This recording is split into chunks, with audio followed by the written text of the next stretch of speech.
दुर्गाडी किल्ला हा कल्याण शहरातील ऐतिहासिक किल्ला म्हणून प्रसिद्ध आहे आणि या किल्ल्याचं वर्षानुवर्ष हा पुरातत्व विभागाकडे याची मालकी आणि शासनाकडे मालकी असल्याकारणाने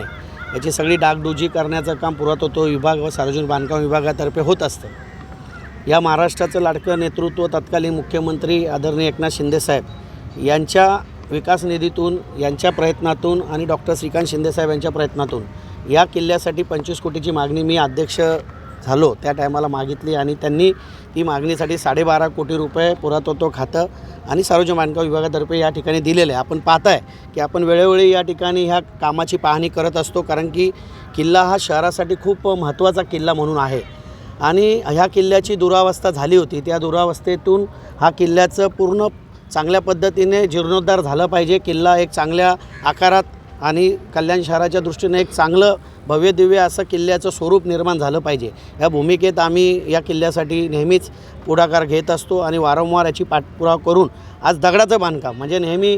कोणतरी याला कलर लावणं, काहीतरी करणं हे सगळं होत होतं, ते कुठेही शासनाने आता बंद केलेलं आहे। त्याचं लेखी स्वरूपात त्यांनी तसे पत्र सगळ्या डिपार्टमेंटला, पोलीस प्रशासनाला असतील, PWDला असतील, कलेक्टरला असतील, यांना सगळ्यांना त्यांनी दिलेले आहेत। यापुढे कुठलाही कलर किल्ल्याला लागला जाणार नाही मंदिर सोडून, कारण मंदिराचाच कलर होईल। बाकी सगळं आपलं दगडाचं बांधकाम आहे, नेवासाचा काळा दगड आणि पुरातत्व विभागातर्फे जो काही दगड लावला त्याच्यामध्ये पूर्णपणे पुरातत्व विभागाच्या गाईडलाईन्सखाली हे काम सुरू आहे आणि त्यासाठीच एक चांगल्या प्रकारचं अजून निधी, विकास निधी याच्यासाठी मिळावं म्हणून पुन्हा एकदा 25 कोटीची मागणी करून मॅरिटाईम बोर्ड आणि सार्वजनिक बांधकाम विभाग आणि पुरातत्व विभाग या तिघांनी मिळून हा परिसर पूर्ण कव्हर झाला पाहिजे बाजूचा, जेणेकरून या कल्याणकारातील नागरिकांना, त्यांच्या बालगोपाळांना आणि सगळ्यांना या किल्ल्याचं महत्त्व कळलं पाहिजे। त्या किल्ल्यावर आल्यानंतर त्यांचा पूर्ण दिवस त्या किल्ल्यावर वास्तव्य राहिलं पाहिजे आणि या किल्ल्याचे महात्म्य म्हणून या ठिकाणी किल्ल्याचं पूर्ण छत्रपती शिवरायांचं पूर्ण त्या ठिकाणी आम्ही विचार करतो आहे की